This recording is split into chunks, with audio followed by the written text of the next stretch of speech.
I recently went to see my parents with my newborn. It was just the long weekend, so my husband stayed home with our 3 older children, pre-tween, kindergartner, toddler. When I was out of town, my husband called me to let me know his brother needed a place to crash. I said he should give him a ride to a shelter because letting his brother into our home was a bad idea. He's stolen from us before. When I got home, 5 very itchy people were in the house. I immediately returned to my car and went to my parents' house. My husband called me the whole time because he needed help dealing with the lice. I only called him back once the baby was settled back at my folks' place. I told him the pharmacy had the shampoo and comb for lice. He said he needed me to come home and take care of it. I noped. I said that he let his brother in our home against my wishes. His brother gave them all lice. He let the brother-in-law stay for 5 days total. I also reminded him that when our oldest got lice from kindergarten, he didn't help me at all. I hate lice. They freak me out. I dealt with it because I had to. This time it's on him. He said he would have to use his sick days to take care of this. I said, tough crap. He did it. He took his brother to a shelter, deloused himself and the kids, and then spent 3 days cleaning all the bedding and the furniture. He called me every day begging for help. I didn't come home until his mother confirmed that everything was done. He's angry that I stuck him with all that by himself. I know I should have helped, but it was too much. I'm still not 100% free from the baby. It was just too much. Edit, mother-in-law only went there to verify everything was done. She didn't help my husband to clean, and she didn't let her homeless son in her house. LOL, he said he needed me to come home and take care of it. I noped. Rightfully noped. I'm dying. Bravo, OP. Bravo, bravo, bravo. You get the Shiny Spine Award of the day. You stuck him with being a responsible father to his children. Hoo-hoo. Also, he was going to go to work with lice? If their own mother wouldn't let your brother-in-law in her house, it was rather stupid of your husband to go against your wishes and let his brother in your house. I kind of like your mother-in-law for that. You're not the idiot. You didn't stick him with anything. He stuck it to himself by bringing someone who's violated your trust into the house against your, and probably his, better judgment. Hopefully he'll learn something from it. God, I'm itching right now. Hopefully this gives him the kick he needs not to think he has all the answers and can be the hero to everyone else. The husband irritated me with demanding that the woman come clean up his mess. Nope, you decided your opinion was the only thing that mattered. So guess what? You get to die. A woman with a newborn? Should she risk them both getting lice to rescue her husband from his stupid decision? I hope these demands are not common because he didn't even consider her limitations, only his self-victimization. The poor man had to deal with the consequences of his actions. What a load of BS. I'm just proud OP stuck to her guns. I wanted to add that my dad had a sketchy street friend stay with us briefly when we were kids, and he gave my siblings tuberculosis. It took 6 months of daily antibiotics to clear the infection. It isn't a nice thought, but you're right to protect your kids from close contact with people whose lifestyle puts them at increased risk of infectious disease. Thankful it was only lice. When he gets over his hurt feelings, for horror, your marriage will be stronger. You just save yourself years of aggravation. My wife, 37, had elective cosmetic surgery, and I, 42, am having a very adverse reaction to the results. We've been together for over 15 years. A few months ago, she mentioned she would get it done. We discussed it, and I was extremely against it. I thought the whole thing was a waste of money and dangerous, and I find the aesthetic unappealing.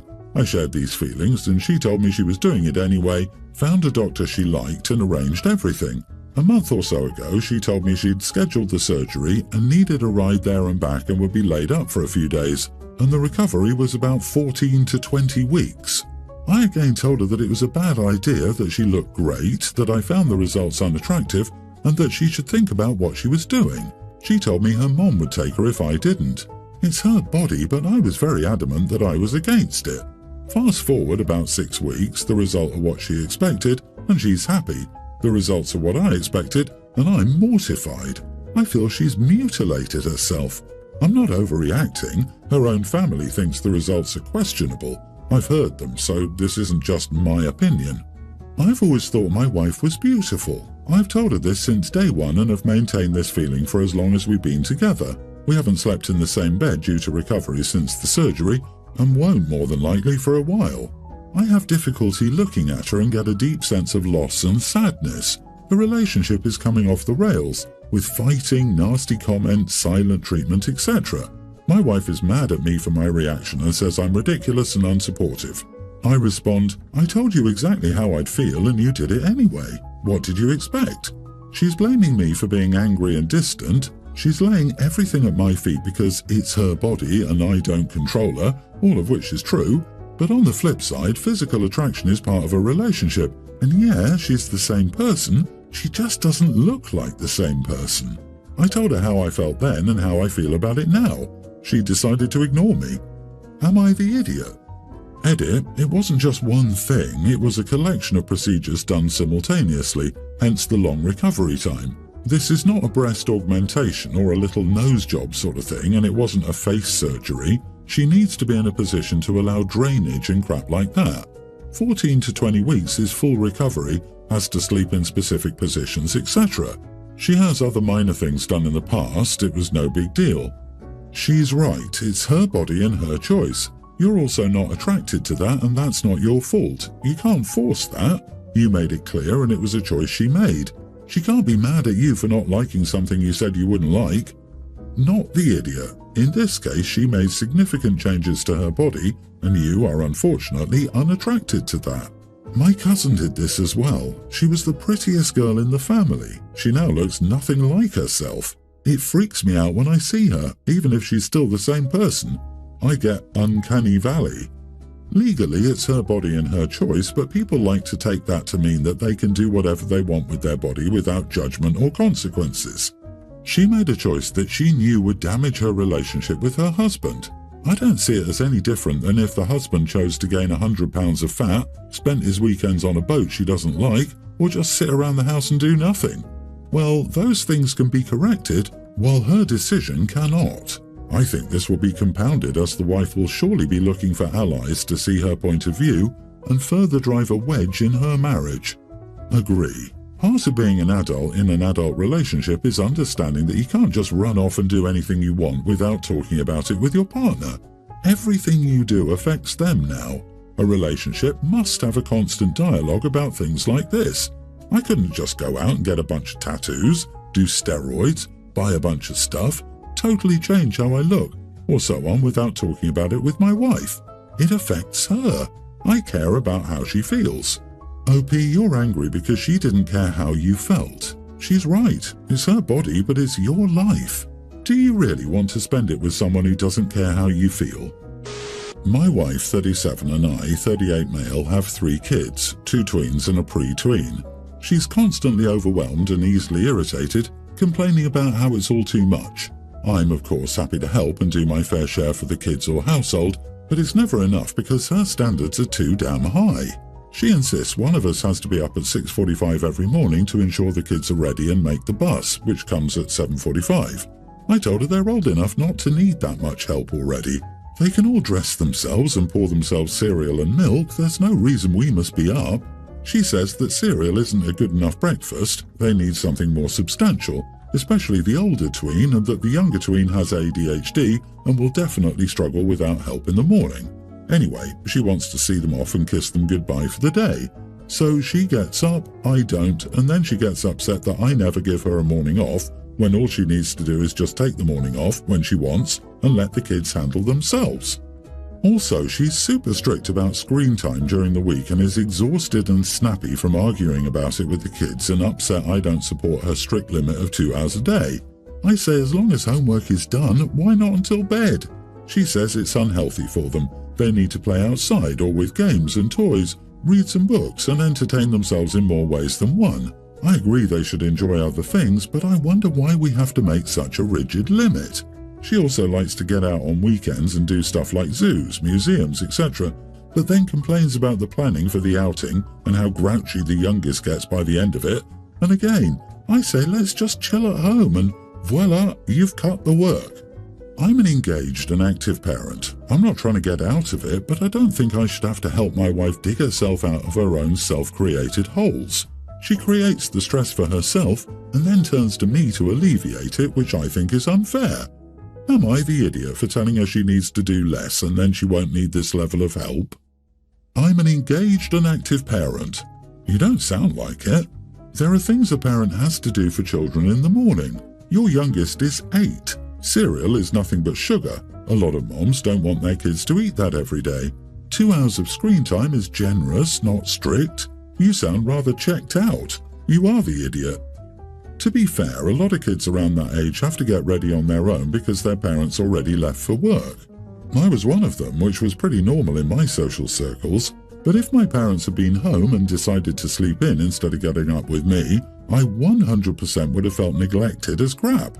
Where on earth would that be acceptable behaviour for a parent? Holy crap, OP is completely out of touch with reality. Seriously, OP sounds like one of those dads who call spending time with their kids babysitting, and any time doing housework, helping my wife. Oh wait, he literally says, "I'm happy to help," at the beginning of the story. No, parenting your children and doing what needs to be done around the house are not favours you do to your wife. It's your responsibility as a father and as a partner. OP doesn't realise it's him that's stressing her out, not the kids. He's probably busy gaming when he isn't sleeping or complaining about how his wife is bothering him. What are you doing right now in terms of helping the kids that makes you an active and engaged parent? While I read this, I could see the situation in my head. Your wife doing all the work, and then when the kids complain, letting her be the bad cop all the time while you sit on the couch and say, "It's fine, honey, just let them do it." And she probably wants to go in the next room and cry. So I, male 36, currently have no job. I'm a second-year law school student. Some relevant background. About 3 years ago, my wife, 33, got a really good job opportunity, so we moved to a different country. Before moving for my wife's job, I was a doctor. After moving, I decided to take a gap year, reevaluate my goals and enter law school. Additionally, I don't really have to work. I'm the sole beneficiary of my grandparents' trust. Plus, while working, I saved and invested more than half my earnings smartly until I married. So yesterday, all my courses were cancelled. Our pre-tween daughter was going to a sleepover after school to work on a project. And the nanny picks up the twins after kindergarten. I had a free day and wanted to relax, play some video games, catch up on movies, etc. Unbeknownst to me, my wife wanted to organise some sort of team building for her co-workers at our home since they finished a huge project. I was fine with it, but since I wasn't going to see them much, I looked pretty unkempt, and the house was mostly a mess since the cleaning lady came on Thursday. My wife doesn't talk much about her personal life, and since this is a newer team, they didn't understand much about our finances. So at some point, I overheard one woman say something along the lines of, "What's it like having a deadbeat husband?" Look, I'm not one to get mad at random insults, but I also don't like getting disrespected in my own home. So while going to grab something from the kitchen, I threw an offhanded comment directed towards my wife's co-workers. "What's it like making less in a year than I do in a month?" They were pretty red with embarrassment after my wife explained the situation. Not the idiot. Don't start crap and there won't be crap. Especially going into someone's home and spouting off like that. You were probably nicer than I would have been with that response. The co-worker was already insulting the wife. Trust me, she wasn't asking a question like that because she cared about her feelings. She wanted to embarrass her. Everyone's the idiot here, even though I know it'll be unpopular. Co-worker sucks because, well, it's obvious. Your wife sucks for not sticking up for you, and you suck for bragging about having a trust fund income, because that's not something you earned, it's something you lucked into because of your grandfather. If the snapback hadn't been that specific, but had been something about being a former doctor, law student, or welcoming them into your home you and your wife bought together, etc., you wouldn't have sucked. But bragging about trust funds makes you an idiot, even if they were won first. Yeah, all these people acting like that was such a great clapback are baffling. I don't think it was funny. It was inappropriate and unprofessional to start something with the entire work group over one person's comments. The whole story just screams entitled trust fund baby. The nanny picks the kids up from kindergarten, even though he's doing nothing that day. He could have played games all day and still picked the kids up to spend time with them. The house is mostly a mess, even though they have a cleaner at least once a week, and he was the only one home all day. How unclean could it be? Was he planning to let his wife come home after work to the said mess? This guy just gives me bad vibes. I don't know how big his trust fund is. I could never be happy with a guy like this. 2 years ago, I suffered an accident at work and recently reached an agreement with the company. It was a huge amount. For example purposes only, I want to clarify that these are not the real values. I received 100,000 and I decided to divide it as follows: 30,000 for me, 30,000 for my wife, 25,000 for emergencies and 15,000 for my parents. I'm the main breadwinner at home and my wife and I split the bills 25-75. Well, my wife wants me to divide the money that I will give to my parents in half and share it with my in-laws because it's money that would help them too. I refused, saying that this money was up to me to decide how to use it and that if she wanted to help her parents, she was free to use hers as she wanted. To be clear, her parents are financially stable and my parents have absurd expenses because my father has several health problems and basically this money would cover a year or two of his medicines. They're struggling financially, even with my monthly help. She said that this money should be a joint decision and that I was being selfish in deciding its destination without listening to her. Am I the idiot? Extra, she and I are financially stable and childless and this money is not needed to pay our expenses, so it'll be used for other things. Not the idiot, but as a former insurance adjuster, I would assume that if you're not committing insurance fraud by getting a large settlement, you actually have some kind of substantial injuries that might require some sort of follow-up care in the future, even if it doesn't seem like it now. In most cases, this is a final settlement. You're not getting more regardless of what might develop in the future. My vote? Don't give any of it away. Do the smart thing and put it in a savings or investment account. You are the idiot yourself. That is blood money, not fun money. It's money to make up for your lost earning potential and any potential hospital bills because of that accident. I hope for your sake that you've thought about your long-term financial position, including your new extra costs and loss of earning potential. It's crazy to me that people think that if you are legitimately hurt and get a large settlement, all of it is just profit basically. You don't get 100,000 from slipping at work and getting a sprained ankle. You get that from major long-term injuries that at least have a decent chance of being debilitating or getting worse and will need more treatment for later. Remind your wife of what has been lost. Not saving most of the settlement against future health issues is not the smartest move here.